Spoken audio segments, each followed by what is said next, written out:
going to talk about what's right behind me.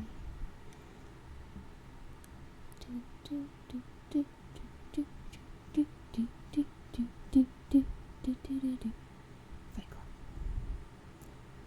Fight Club is one of my favorite movies of all time, and I have something of a bone to pick with people who disparage it for being like red pill manosphere, like anti-women, toxic masculinity content, because it's the opposite of all those things, and it frustrates me because the movie is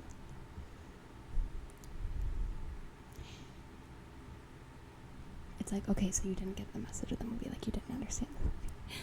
However, I do need to start this off by saying that my interpretation is not a correct interpretation. I don't think that interpretations necessarily can be correct interpretations of art, because art is super subjective, and people who make art know that, and so they do introduce ambiguity into their work because of the subjectivity of it all.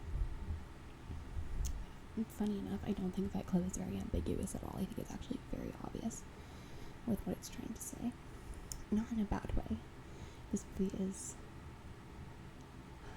stellar in terms of its writing is my favorite part, but then like the editing, the acting, we will get into all of it. But before I continue, if you haven't seen Fight Club, go watch it and then come back, because I'm going to spoil like everything for you, and you do not want this movie to be spoiled. Like, please trust me, you do not.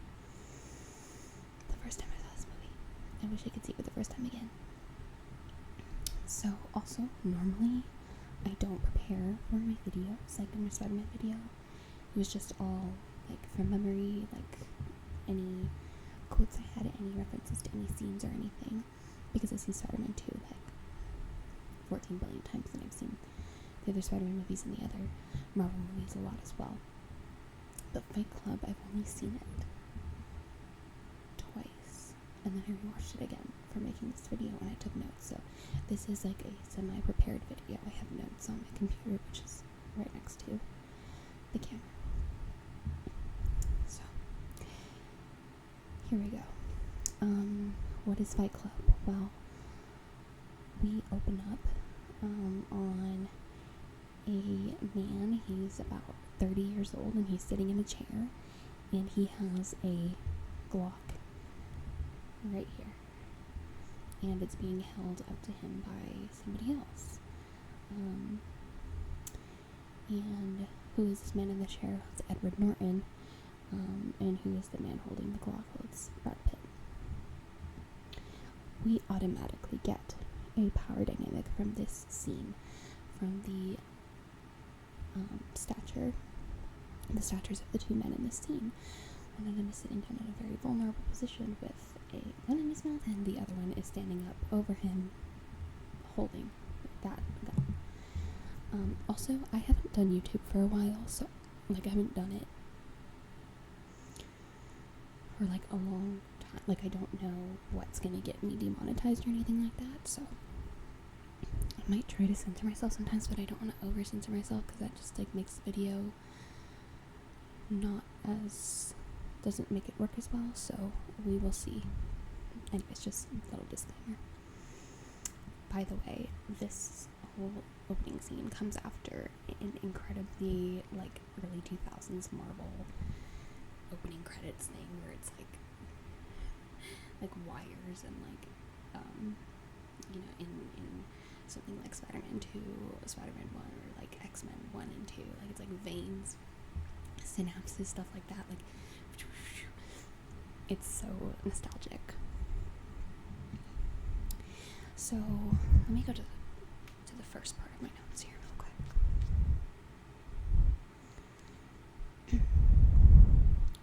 Come on, let's go. Okay. So I'm gonna call Edward Norton's character, I might call him Edward Norton, or I might just call him the protagonist, okay? He's diagnosed, and he's like, let's go back to the beginning. So we come out of this scene where he has a gun in his mouth, and we go back to Edward Norton, the protagonist. In his office job, he works as like an insurance employee that often goes on these flights to check up on accidents involving the car company he works for, and then to kind of like make notes about like what do we need to pay, stuff like that. And it's very clear that this office job is dull. It's not very stimulating. His boss, like the defining characteristic of his boss is that his boss likes cornflower blue. He has a cornflower blue tie. It's just very bleak, sterile, white fluorescence, and nobody really has an identity. And identity is a huge component of this movie. It's the biggest component. And Edward Norton's character tells the audience that, like, hey, I have insomnia, and when you have insomnia, everything bleeds together. And so we get a bunch of scenes of him just kind of like looking at the camera. You might have seen the meme, but and he goes to a doctor, and the doctor's like, I can't help you, you need to like just get more physical activity. I can't help you. He's like, please prescribe me something, like I literally cannot sleep and it's totally ruining my life. Well, the guy says, if you really want to see what like life being ruined looks like, go to this one support group on like Saturday nights. And turns out to be a support group for men with testicular cancer, men who are dying of testicular cancer. So our protagonist goes to one of those support groups, and he puts a name on his name tag, Cornelius, and he hears one man's testament of how his wife left him and is starting a new family, and how he had always wanted kids, but he wasn't able to have them, and he's happy for his wife, but then he starts breaking down and crying, and then the support group leader is like, okay, everybody hold each other and cry. So our protagonist gets paired up with this guy named Bob, and they cry together. And well, Bob starts crying first, and he like pulls Edward Norton in, and because of like a hormone imbalance, Bob has he has like, how do I not get demonetized? I don't know what to say. He basically has breasts, and so Edward Norton's character is like, you can just see it in his eyes. He's like, it's really funny. But then Bob is like, you can cry, go ahead and cry. And our protagonist just starts crying, like, so, he just lets it all out. He cries so much. And then we see him sleeping like a baby that night. So he's cracked the code. He knows how he can break this pattern of insomnia. So he starts going to every single support group, like tuberculosis. He goes to like colon cancer support group. He goes to like lung cancer support group, and everything's going well for him until he notices that there's this woman who is crashing support groups as well. Oh, and just to be clear, our protagonist is putting a different name on his name tag, like kind of every time. So we don't know what his name really is.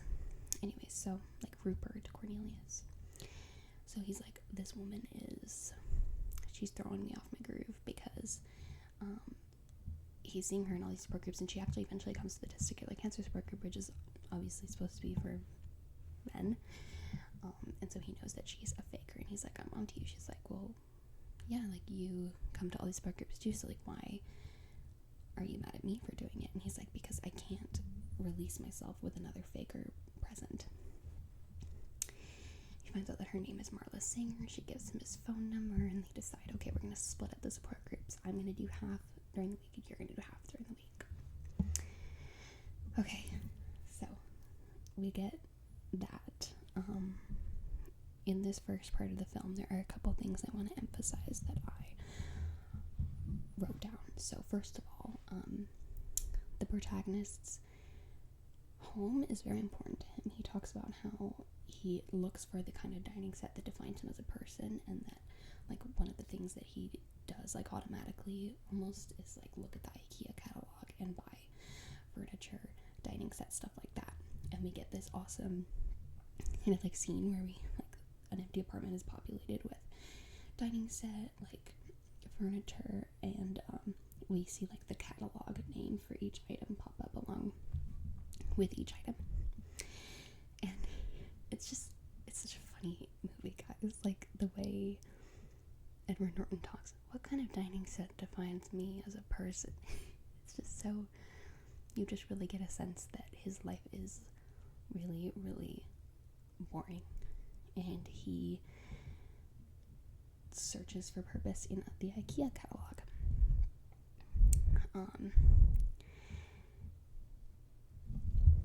Let's see. He calls himself a slave to IKEA.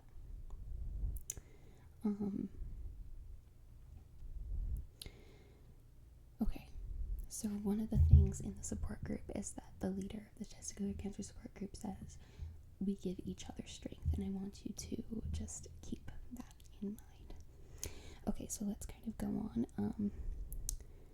Basically, the protagonist is telling us all about his many, many flights all across the country where things kind of blur together, and he says that he has single serving everything. So single serving cookies, single serving pretzels, single serving bar of soap, and single serving toothbrush at the hotels, and also single serving friends where he talks to people on the planes, but never sees them again. One day though, he talks to this really unusual guy who has like spiked bleached hair and a red leather jacket and like sunglasses that he's wearing even inside on the plane. And he is just not really responding to our protagonist's questions the way our protagonist thinks he should. Like, so what do you do for work? And he's like, why? So you can pretend you're interested. And our protagonist is like, I don't know what to say to that. And then he notices that they have the same briefcase. And this guy gives him his business card. He's like, hey, I'm Tyler Durden. And Tyler's briefcase is full of soap. He says, I sell soap for a living. And then he says, you're a great single-serving friend. And then they part ways. And we kind of see Tyler Durden stealing this guy's really nice car and like speeding away with it in the background as our protagonist is getting held up at baggage claim. Then he tries to go home to his apartment and finds it completely blown up. According to the police, the pilot light went out and filled the apartment with gas for a couple days, and then something just like activated and the whole thing blew. And mysteriously in this wreckage, he finds that little slip of paper that has Marla Singer's phone number on it. And I think there's something really insightful that is said about Marla, where it's like Marla's philosophy is that she could die at any time, and the greatest tragedy in her opinion is that she doesn't. And schmoozerschmoidal like ideation is like a very big part of this movie. During the scene where Edward Norton is in the plane, for example, he's like, sometimes I wish we could just have a collision with another aircraft and all go down. And he sees it happening, and then he wakes up and he's just back to normal, and he's like, and what I take this to mean, for reasons that I will also explain a little bit later, is that not only does he hate his life, but he also wants excitement, and such a huge blockage to routine as death itself is kind of like the epitome of excitement. It's like the pinnacle, and he's looking for purpose and identity. And I don't know about you, but whenever I feel that I don't have those things, everything feels very empty and nothing feels worth it. And so you can kind of get into our protagonist's head and see why he might be wishing for this other aircraft to come crash into the plane. Anyway, so he calls Marla, but then he hangs up just as fast, and then he looks at the business card and calls Tyler. And so they meet up at a bar, and Tyler's telling him all these things like we're slaves to to consumerism and to the capitalistic market, and like we just buy, we're consumers. And our protagonist says, yeah, like it really sucks that everything got blown up, because I was starting to have like the perfect set of furniture, like I was getting a really respectable wardrobe. And let's see, hang on. Wow, I have made a lot of notes,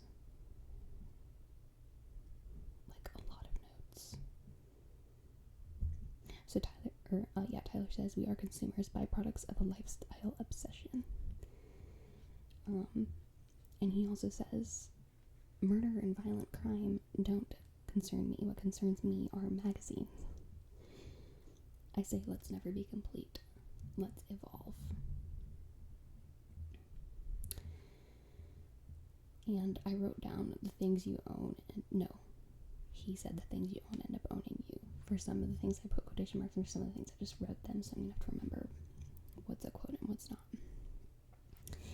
So they step out of the bar, and Edward Norton goes like, okay, like I need to find a hotel. And Tyler Durden, this is the scene, that door is the bar door, and Tyler Durden's like, cut the foreplay and just ask. And our character's like, what? And he's like, you can stay with me, like just ask. And then we get a little like smash cut to like Tyler's jobs, and Edward Norton is explaining it. So he's like, Tyler has like a ton of jobs. He works as a film, the person who like slices bits of film together, like a projectionist.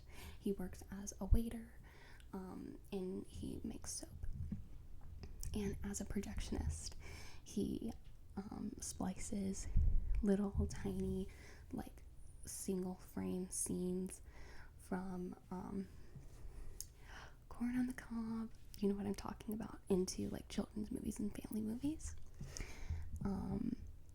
And he, as a waiter, he does all sorts of nasty things to people's food.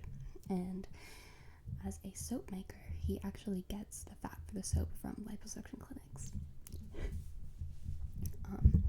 Anyways, then we cut back, and Tyler Durden's like, yo bro, like I want you to hit me as hard as you can. And everyone's like, what? Like, I'm not gonna hit you. And he's like, come on. And finally, after egging him on so much, Edward Norton hits him. And he's like, oh, that hurt, man. And then he goes right back at it and shoves him. And then they keep fighting. And then when they're done, Ed Norton's like, we should do that again sometime. Then they get to his, Tyler's house, and it's like a complete, it's a dilapidated, building, like on the corner of some like dead street, and there's like barely any electricity, no clean water. You can't like really take showers there. If you want to like bathe, you have to like sit in the tub with like a little bit of water and then splash it over yourself. And he says, I didn't know if Tyler was squatting there or if he owned the place, but neither would have surprised me. And a big component of this film is dualities and contradictions, so just keep that in mind as well. So they start, like every Saturday they go back to that bar parking lot and they fight each other, and eventually we get some other guys coming out of the bar like, oh, like two guys having a fight, like let's go see what's going on. And then eventually we see that there's a whole group of guys that are fighting each other, or the whole group of guys that are watching, and then they finish fighting our two main guys, and one guy goes like, can I be next? So then a plan is born, and they get permission from like the bar manager of this particular location of the bar to use the basement whenever they want for Fight Club. And welcome to Fight Club. First rule of Fight Club is you don't talk about Fight Club. Second rule of Fight Club is you do not talk about Fight Club. And then there's rules like no shirts, no shoes. When someone says stop or goes limp, the fight is over. And like only one fight at a time. And then the biggest one is if this is your first time at Fight Club, you have to fight. There's something I really want to address about that particular thing, but I'm just going to wait until a little bit later after I've done the summary. Then we get Marla Singer. She calls Edward Norton. He's like, how did you find this number? And he's like, you left it as like, you left it at your apartment complex for anybody who needed to contact you. And she's like, so I just took so much Xanax that I'm about to, and but don't worry, it's probably just a cry for help. And so he's just like, oh my god, I've totally had enough of you. So he just leaves the phone on top of the phone thing and lets her talk. And then the next morning, he finds that Marla has literally slept over at their house. And he's like, wait, what are you doing here? And she's like super offended. And she's like, frick you. And leaves. And he's like, what? And then Tyler comes in and he's like, bro, there was this lady on the phone. And I just picked up the phone. So Tyler picked up the phone, then he went and grabbed her from her apartment and kind of like saved her in a sense from all that Xanax.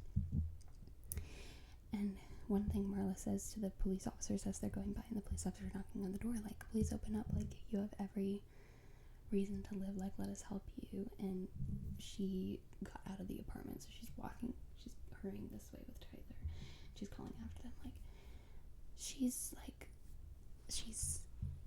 an awful person. Like, of course she has no right to live. Like, don't, And it's just like, it's just so, like, sad, especially, like, the cavalier way she says it. And, again, we'll get into these themes. So, Tyler and Marla start, like, having a situation, basically. And she's over there, like, almost every single night. And they are very loud and they make a ruckus, and our protagonist, like, can't do anything in peace. He's just always hearing them. So he's really had enough of it, and he's very rude to Marla whenever she's in the common area, like, getting coffee or anything. And she's just like, why are you like this? Like, you're so weird, and like, why do you manipulate me like this? He's like, what are you talking about? And he also says, it's just like my parents. Marla and Tyler are never in the same room. So that's important too. Anyway, so then we get this scene. They're making the soap. They stole the fat from the liposuction clinic, and then Tyler pours lye on our protagonist's hand, like the back of his hand, and it is like the worst pain he's ever felt, because it's literally like dissolving his skin, and he's just like screaming, and he's trying to take what he learned from all the group therapy sessions and like escape into like his cave. And Tyler's like, no, like, do not escape from this. You need to face this head on. This is the pain, and it's right here in front of you. Come back to the pain. Come back to the pain. You cannot deal with pain by shrinking away from it or by trying to escape from it, which I find ironic because of something I'll talk about later. And Tyler just goes on this whole tirade. He's like, our fathers are metaphors for God. If our fathers left us, what does that mean about God? You have to accept the idea that God isn't real, that he doesn't care about us. And he's like, we are God's unwanted children. He's saying all these things, and then he's like, you can either put your hand underwater and make it worse, or you can neutralize it with vinegar. And he finally pours vinegar on it, and Edward Norton's character is okay, and he's lying there with his hand. So then we get, we see that, now Bob has joined Fight Club, and Bob just finds our main character out on the street. And he's like, well, I'm not supposed to talk about it. And Edward Norton's like, don't worry, I'm a member too.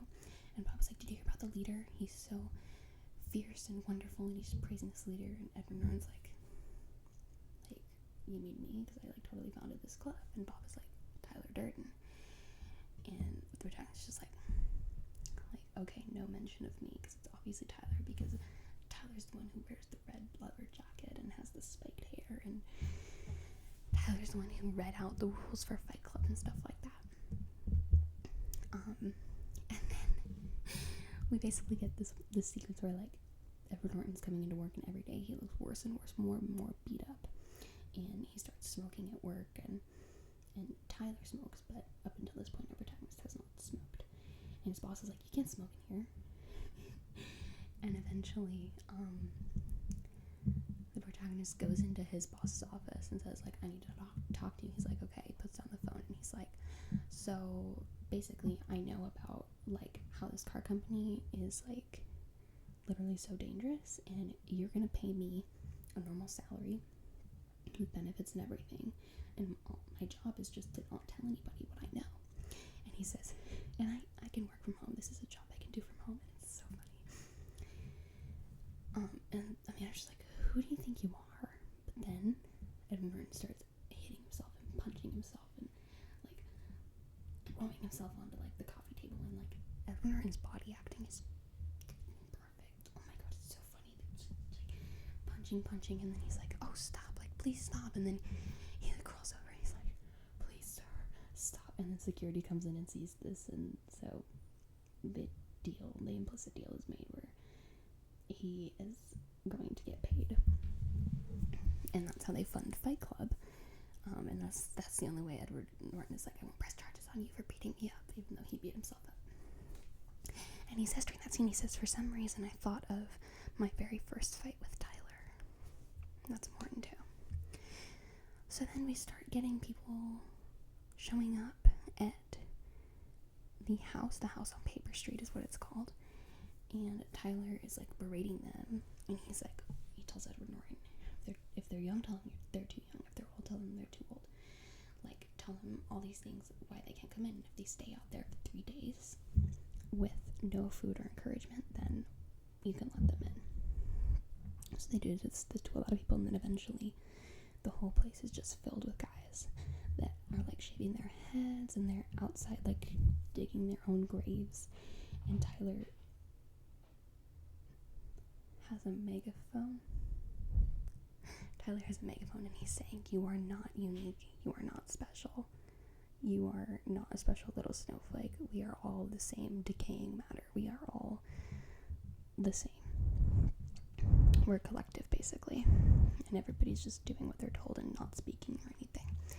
And our protagonist is walking around, everybody's wearing black, and everyone's just walking around in a bathrobe, like, what is going on here? So then, eventually, we have this scene where, so there's a scene where he comes into the living room and they're all watching TV and they're all laughing at the TV because they kind of, like, blew up a couple of pieces of an apartment building, and Edward Norton's like, what the heck are you guys doing? Like, this is not small potatoes, like, what are you doing? And they're all laughing, and they look at him, they're like, sir, like, are you okay? Like, the first rule of Project Mayhem is not to ask questions about Project Mayhem. And he's like, oh my god, like, freaking Tyler, I can't deal with this. And then the next day at Fight Club, he, like, beats up Jared Leto's character so bad that he has to go to the hospital, and then they're all driving in the car, and Tyler Durden's at the wheel, and he just takes his hand off the wheel. He's like, what would you wish you did before you die? And the two men in the back are like, paint a self-portrait, and what does the other one say? He says something about, like, learning piano or something. And then Tyler looks at Edward Norton. Edward Norton's like, I don't know. And they're headed straight toward a semi. He's like, if I died, I wouldn't be happy with my life at all. Okay, is that what you want to hear? So they miss the semi, but then they keep going, hands off the wheel. And Tyler's like, you need to release control. You need to accept fate, basically. And so he buckles the seatbelt. Everybody buckles their seatbelt, like, without being told. And then finally, Edward Norton's like, okay. And then the car, like, goes off of the highway, crashes. And then when they're all getting out of the car, Tyler's like, wow, look, a life experience none of us have had before. So then the next day, Edward Norton wakes up and Tyler's gone and everybody's gone from the house. And he's like, what is going on here? And so he starts retracing all these, like, flight pay stubs that are in Tyler's room. So going to all the places that he sees that Tyler has flown to, and he's wondering, like, is this my insomnia? Like, everything's blending together. I feel like I've been to all these places before. Like, where did Tyler go? And then he goes to this one place, and this guy's like, welcome back, sir. And he's like, I've been, oh, by the way, every place he's going, no matter what state it is, a lot of the people are part of the army that Tyler has been building. Like, they all call Edward Norton's character sir with like a wink, and they all know what Fight Club is, and they're all in on it, basically. And our character's like, what do you mean I've been here before? And he's like, is this a test? He's like, no. What's my name? And the guy goes, Tyler Durden. And then we get it.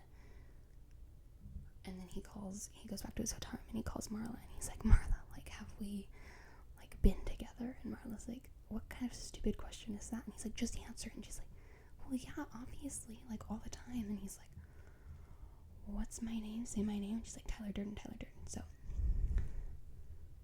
they're the same person, which is just so good. It's so good. So he starts talking to Tyler. Tyler appears in his room. He's like, what is going on? And Tyler's like, I'm the better version of yourself. I'm the one who can do everything better than you. And he's like, you need me. That's why you haven't gotten rid of me yet. And he's like, you've been turning into me more and more often. And for longer periods of time, so I've been able to do a lot more. And he's literally been able to raise a whole army of men all across the country who, like, their special assignments are to start fights, vandalize various things, blow things up, assault people, stuff like that. Like, there's this one scene where they're just walking, just taking a baseball bat to headlights, just casually while they talk. It's really funny, but anyways.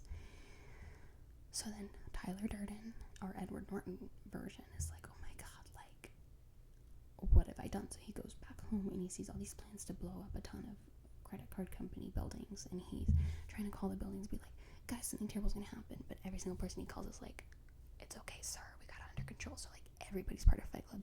Even when he goes to the police station, the police officers are part of Fight Club. So he tells Marla, he's like, you need to get out of town, like, I'm sure you're in danger. So he puts her on a bus, and he's like, go. And then he eventually makes it to one of the buildings on the list. He goes to the parking garage, and he sees that in a van is like a ton of nitroglycerin. And so he's like, oh my god, like, and he dismantles this particular bomb. But there's barely any time left, and suddenly there's Brad Pitt again, and he's like, you really can't live without me. Just release control, let it go. Watch all these buildings blow up with me. They go up to the top floor, and he sits him down, and he's like, you know, the scene from the beginning. He's like, you just need to let go and let it all happen. We're setting everybody free by doing this. And everyone's like, no, like, you don't understand. Like, Bob died. Did I mention that?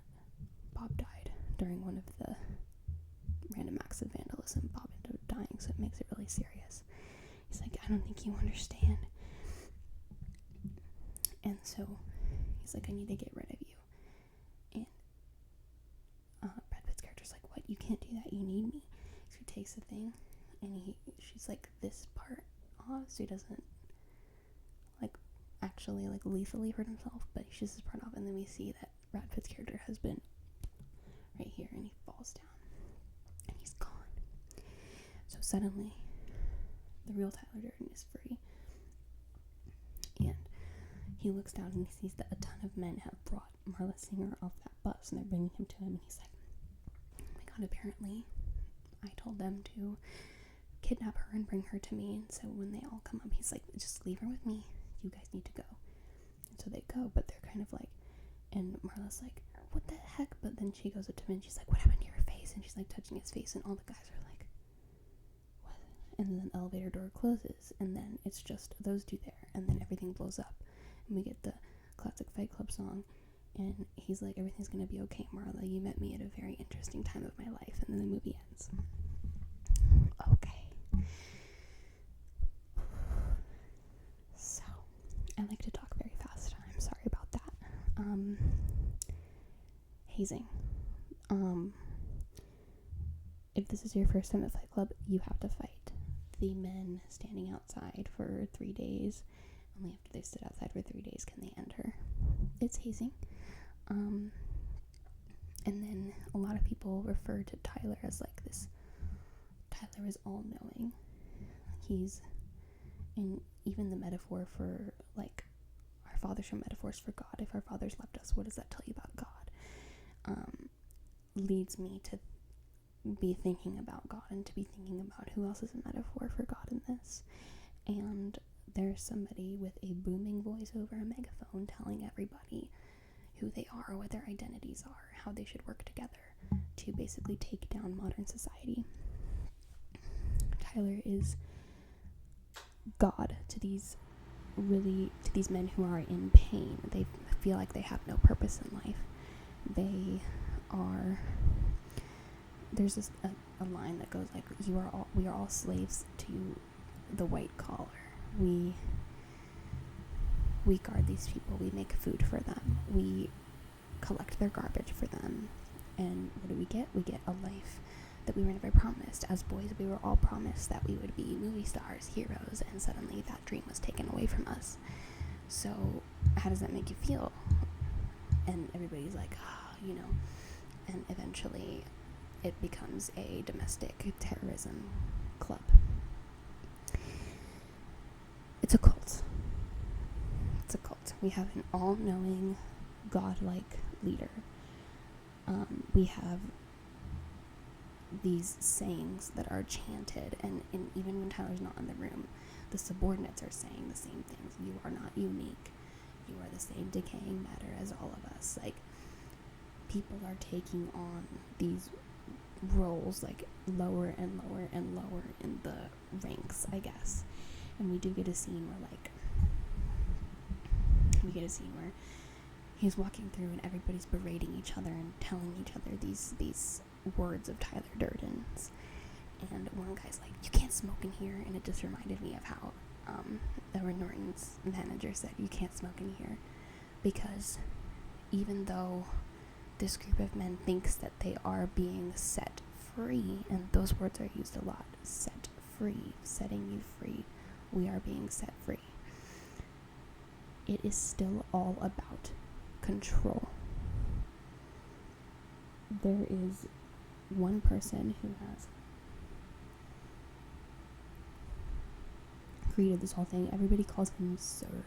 They use his particular chants. They use his words. They follow his orders. And they are told that they have no unique identity. And they're even told that they cannot have names. It says everybody in Project Mayhem can't have a name. Identities are stripped away. They're part of a collective. They shave their heads, stuff like this. It is completely about control, and it's manipulation.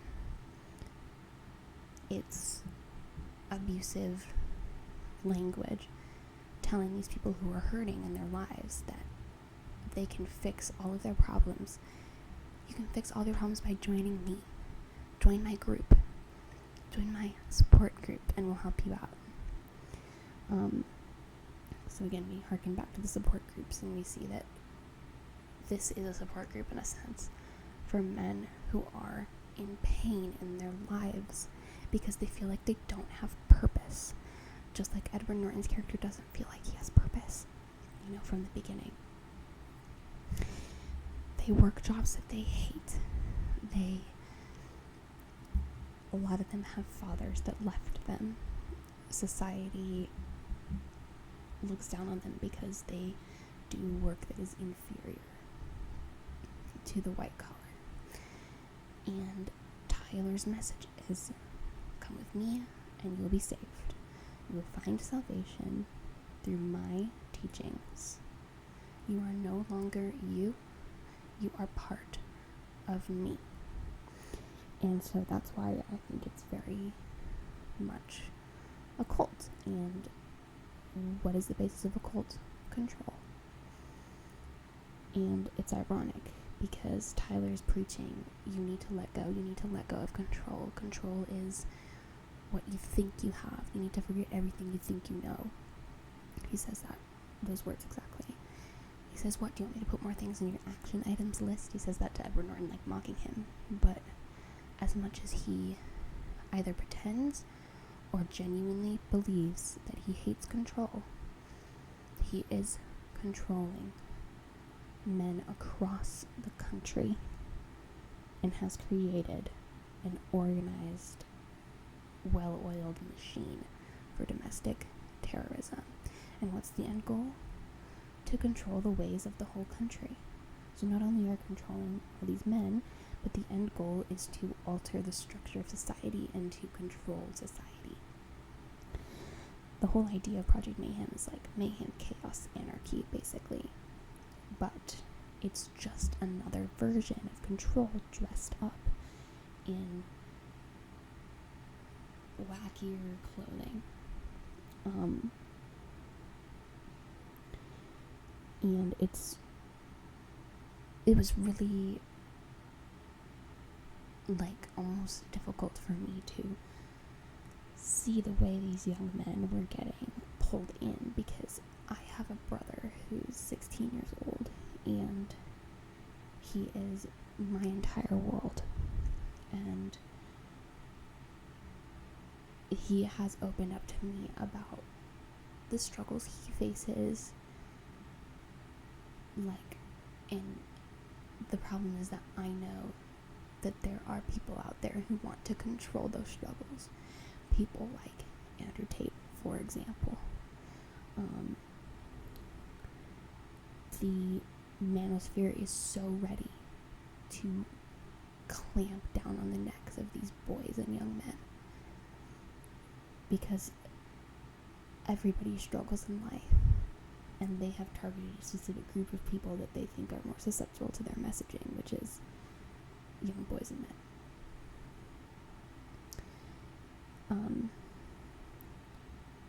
But the whole point is that that's bad.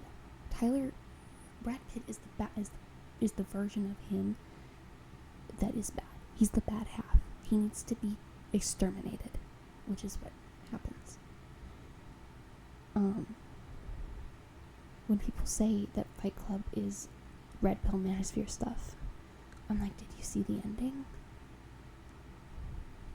Because the ending is about rejecting that cult leader, because not only is he a cult leader of all these people and of this new society he's trying to build, but he's trying to control himself. He's trying to exert control.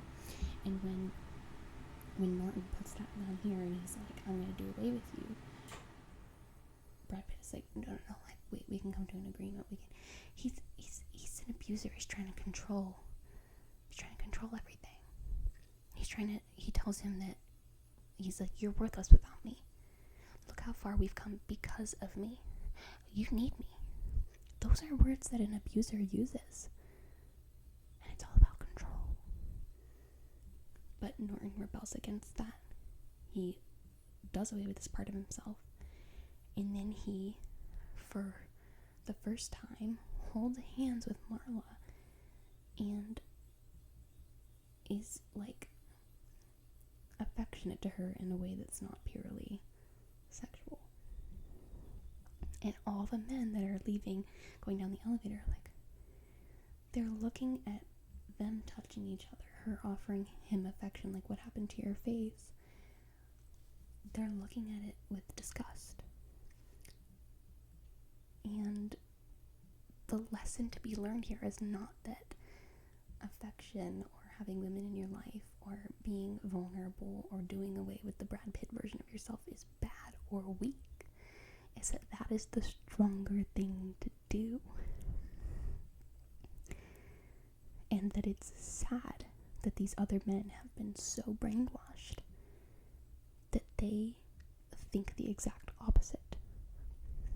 But there's also hope, because he was able to break free of that red pill crap that was controlling his life. Purpose. They want purpose. They lead lives that feel meaningless. And one thing that Norton's character says toward the beginning of the movie is, like after a fight, everything is muted. It sounds like everything's underwater. Nothing matters because you've been through so much pain. The idea that pain, journeying through pain, being strong despite pain, inflicting pain upon others, is purpose, is not a new idea, because it's easy.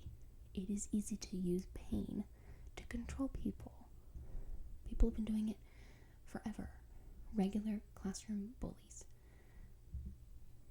I mean, you go from the like classroom bullies all the way up to world leaders. Inflicting pain is purpose. Going through pain is purpose. I don't necessarily disagree with the idea that having pain in your life adds purpose to your life, because I think when everything's so sedated, like in the office environment that he worked in at first, yeah, meaningless. If you're not feeling anything, you're just at a set point, and what is life then? And yes, that is the philosophy of Tyler Durden, but he takes it way too far, and he implies that the kind of rough side of like the extremes that make life worth living, so pain, is all you can have. You can't have love as well. You can't have affection, comfort, and happiness as well. Pain is the purpose, and pain is where you stay. The ironic part is that if you go from this middle meh part and you just move it down a rung and stay down at pain, well, you're right back where you started. You're just at one level. You're living at one level. The idea is that this new society is never going to be satisfied, because it's built on dissatisfaction with the status quo. So how are you going to construct a new status quo? And I know somebody might be saying, well, that's the whole point. They're trying to dismantle the status quo. Yes. But we see it all the time throughout history. One status quo is dismantled and another is constructed. The interesting thing is, like, while all the men are like flowing into the house and everybody's starting to chant together and dig their own graves, and it's clear that this is becoming like a bigger thing, we hear like kind of like electronic, like beep boop bop music, kind of is what I call it. And like, I don't know if this is intentional, but like, it's because the machine is being built. The robot is being assembled. Every man is being taught that he is nothing but a part of something bigger than himself. And yeah, it feels good to be a part of something bigger than yourself. It feels wonderful, especially if you feel your life has no purpose. But that's where cult leaders know that. And they will manipulate that. Yearning for something bigger than yourself makes you vulnerable and susceptible to manipulation. And it is so sad. Like, the way Tyler's able to come in and just like round everybody up, tell them, this is your assignment, this is your assignment, this is your assignment, creating a domestic terrorist organization and making people feel individually worthless so that they can eventually find worth through the course of their lives. And them believing that because he's so charismatic is sad. I think there's like kind of like an allegory to self-smarm, like hurting yourself, because the whole science behind it is that hurting yourself can give you endorphins because your body's trying to get back to an equilibrium, so it can make you feel something when you don't feel anything, or it can make you feel happy when you're feeling horrendous. And it's like, I'm gonna tell you you're worthless. And you're going to go along with this because I'm also telling you that any worth you might eventually possess, you might stop being worthless eventually. Any worth you might eventually possess is contingent upon the success of this organization, this machinery. So help us complete the jobs we're trying to complete. And it's just so opposite and wrong, but in the moment it feels right. I don't know if anybody's ever been put down by somebody in their life before, but I mean, especially when the person who puts you down turns right around and tells you, like, that you can become greater. It's a good feeling in a way, because they have just removed hope and then given it back to you, and there's no better feeling than hope. When they can turn off and turn on your hope, they can control you again. Control. The idea of suicidal ideation, the whole idea that Marla's philosophy is that you can die at any time. The greatest tragedy is that she's not dead yet. He is looking for a way out. He's looking for an escape from this purposeless, meaningless life where all he finds worth in are IKEA catalogs. And instead of ending it all for himself somehow, he decides to pull in people that feel the same way, build a community around that feeling of desperation for something meaningful, and then turn all of that rage and disappointment onto the rest of the world. There is a scene that I don't think I mentioned in my summary where Tyler takes this gas station clerk and he takes him out and he's like, what's your name? And the guy's like, Raymond, and he's like, oh, like, it says here that this is an expired community college card. What were you studying? And he's like, studying to be a veterinarian. And Tyler's like, okay, well, in 6 months, if you're not on your way to becoming a veterinarian, I will eat you. And then Raymond runs away, and Tyler and Edward Norton is like, what the heck was that? Like, you didn't have to do that. And Tyler goes, tomorrow's breakfast will be the best meal of Raymond's life. It will taste better than any meal he's ever had. The idea that close brushes with death or brushes of death within your mind are like life-saving.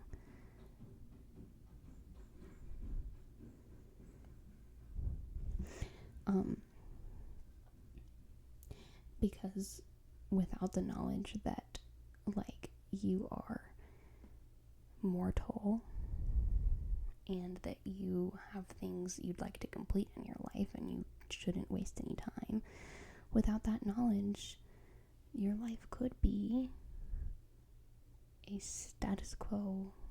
And I agree with that, okay? I agree that having moments that really make you think about your mortality can be extremely transformative. The issue is that it is being forced upon this person. Again, control. It is being forced upon him because Tyler is in so much pain that what he wants is to inflict that pain upon others and have them share in his pain. Because it feels better not to be alone in your pain. And it feels good to control people through pain, as we discussed. That's a problem. You have no right to infringe upon somebody else's sense of mortality. I know that's a bit more esoteric. But, like, we all need to be allowed to come to the conclusion that there's no time to waste on our own. And without somebody pulling the strings and doing that for us. This is a harder one for me because, like, I do agree with the idea that, like, having those experiences where you're like, oh my god, like, that guy swerved right in front of me, I could have died. Your next couple breaths are the sweetest because you're like, I'm alive. So I don't disagree with that. It is, like, fundamentally abusive. It is an abuse of power to wield your, like, physical strength and your initiative to force an experience like that on somebody, which is exactly what he did. Okay, there's another idea here, which I did not come up with this idea originally. I really cannot remember who it was. I think multiple YouTubers have talked about this. But the theory is that Edward Norton's character is dying of testicular cancer. So the first support group he goes to, the testicular cancer support group, he's not just going there on a whim. He is a member of that support group. And the whole idea is that he creates Tyler Durden as a way to cope, and he's taking out his pain on everybody. I think that in the case of this theory, the support group turns into Fight Club. Fight Club becomes the support group. They are one and the same, just as Brad Pitt and Edward Norton are one and the same. Duality, again, shows up all the time in this film. Fight Club could literally be all in his mind, just as Tyler is. And when he stands up there holding hands with Marla and looking out at the buildings exploding, he could be releasing control and allowing himself to either die or accept that he has this affliction. Marla could be lots of things. She is a symbol of, she's kind of like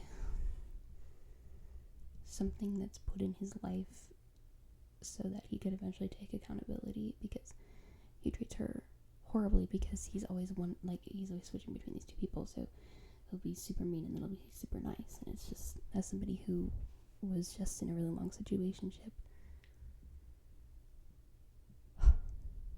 I feel for her, because sometimes he'll just be like, get out, what are you doing in my house, because he doesn't realize that it was him that was just with her. Just be like, I can't with you, like, I don't understand you. So she's something there that he is, like, his actions are hurting, but she's also like a symbol of hope, and he holds her hand at the end. So could she just be a metaphor for, like, life in general, for happiness, for relationships in general? As he denies the part of himself that is dying of testicular cancer, he's making things so much worse. He's inflicting pain on those that are closest to him, and then when he finally accepts it, he's able to accept tenderness from those he loves, and is able to, like, have hope. That's probably something that I should think about a little more, because I don't really have, like, a deep, insightful, metaphorical thing to say about it right now.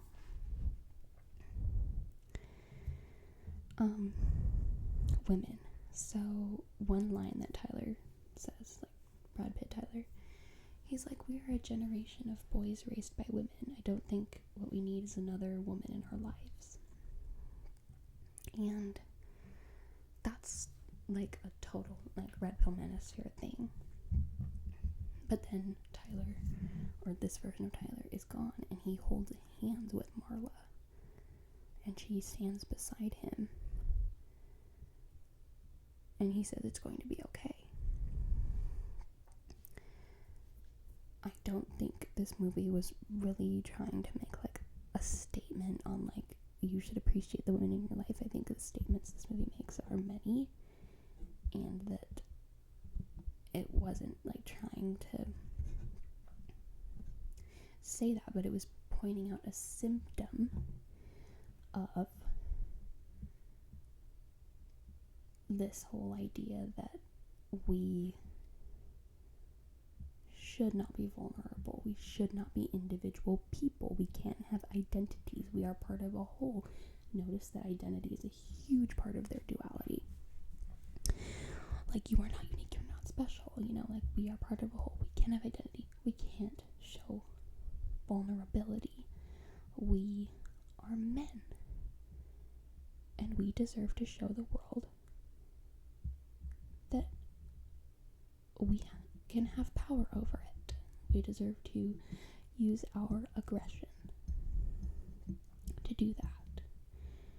And I think that the movie notices maybe that a symptom of that is women hating. Because, like, incel culture and, like, toxic masculinity, like, male aggression, like, stuff like that, like, they go hand in hand.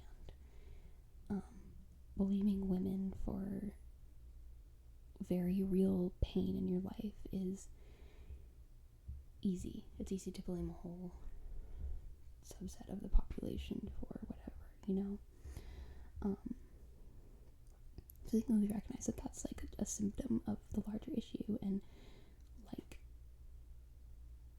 that, and then a sign of, like, healing from that is being able to accept tenderness from somebody in your life, to show appreciation and care for a woman, to allow her to, like, stand next to you, basically. So that's just a part of it that I thought was great.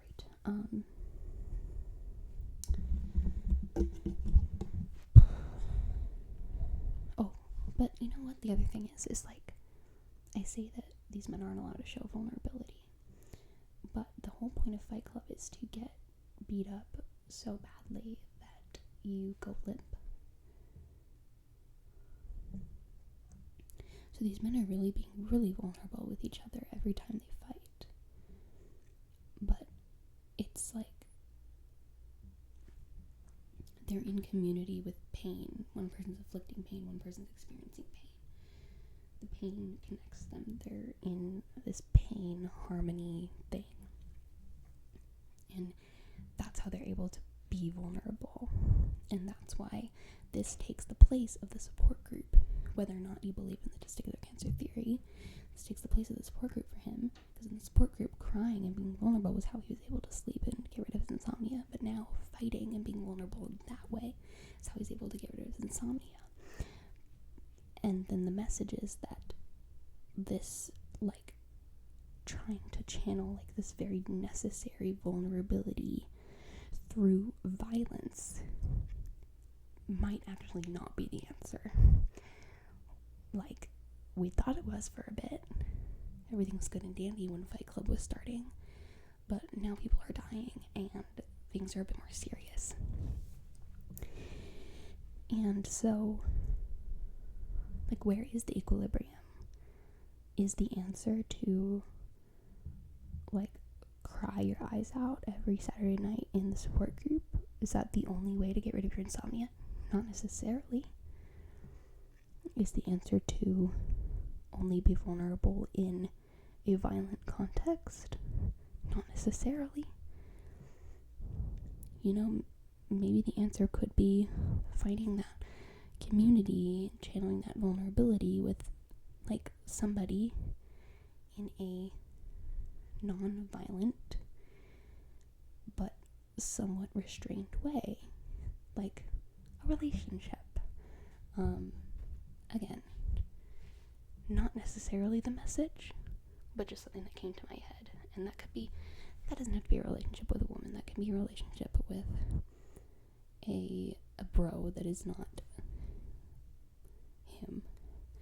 Be a relationship with a family member. It can be a relationship with a peer, a coworker. But like, men do tend to feel pressure to hold themselves back from expressing how they feel, because that's what patriarchal society has taught men. And from a young age, they've been taught that feeling is weird, unacceptable. It ostracizes you as a man. And then you get these like extreme bifurcations where people have to go to support groups and like lie about their identity and like cry really intensely in order just to sleep, or people have to let it all out with violence. Like, can we not find a middle road?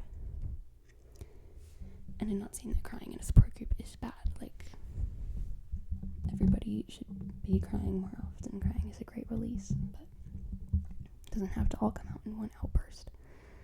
Again, whether that outburst is involves tears or punching. And there's also a running gag where Edward Norton is like, I am Jack's like sense of disbelief. I am Jack's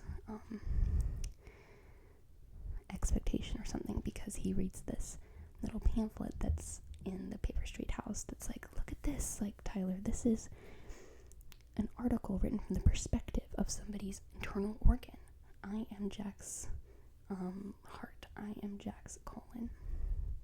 So he just continues to use that a lot in all of his inner monologue is like spoken like as narration throughout the whole film. And that is another part of the whole identity piece of it.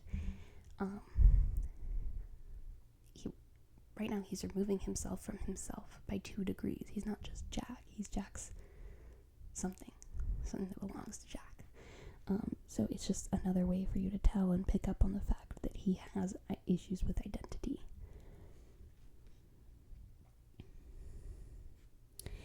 And then there's this one part where they're on the bus, these two, and Edward Norton looks at a commercial for men's underwear and he's like, is that what a man looks like? And Tyler laughs and he's like, self-improvement is a massive bitch. Self-destruction, on the other hand. And then we smash cut to a fight.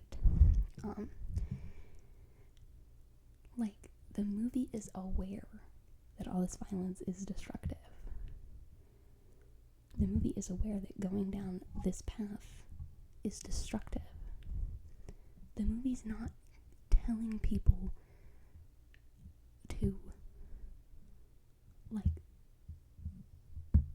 do violent things or fight or do domestic terrorism or be more masculine.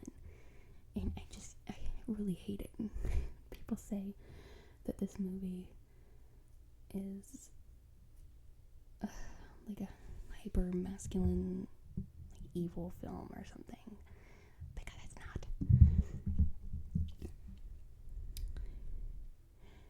Okay, I think I've talked about most of what I wanted to talk about. Maybe my thoughts are a bit scattered. If you notice, I wasn't really looking at my notes as much as maybe I wanted to. So I'm sorry if it felt really scattered, but I think I got my main points across. One more thing though. So when I first watched this movie, it became very quickly my 3rd or 4th favorite movie. And it wasn't because I immediately picked up on all the messaging. I did after a couple of days of reflection after watching it again. It was because I felt the need for a release in the form of physical violence.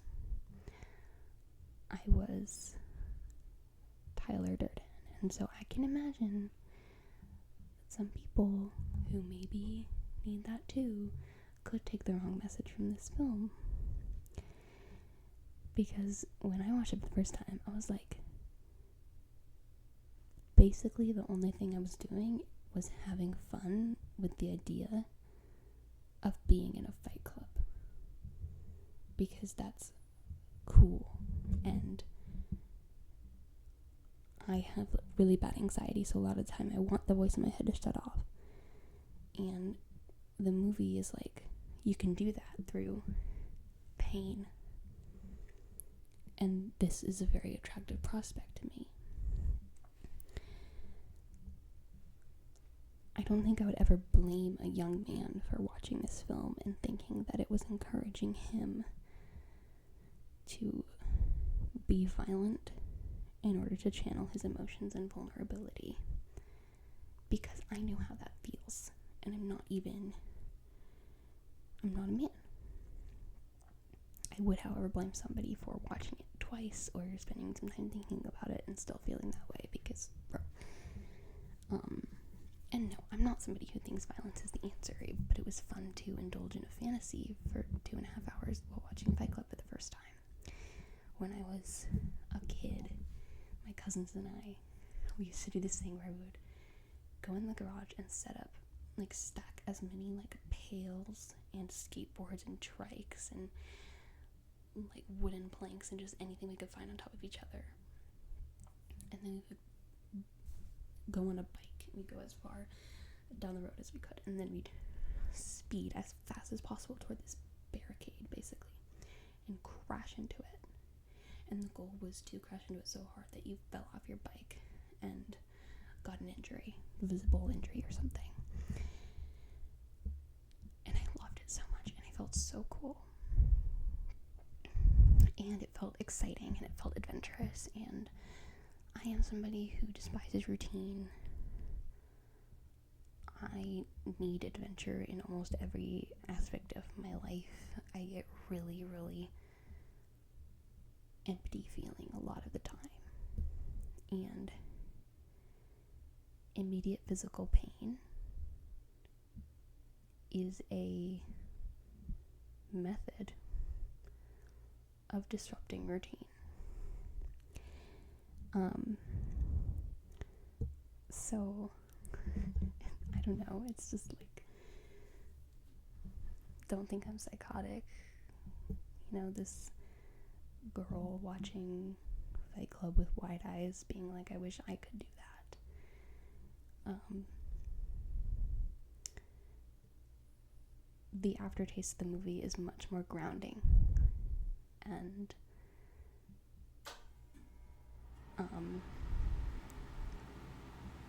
it's not the answer to use pain as a conduit, but sometimes it feels like it could be. So I understand if maybe you felt that way when you first watched this movie, or just like, I understand like the immediate feeling. I don't understand if anybody is like a willing participant of like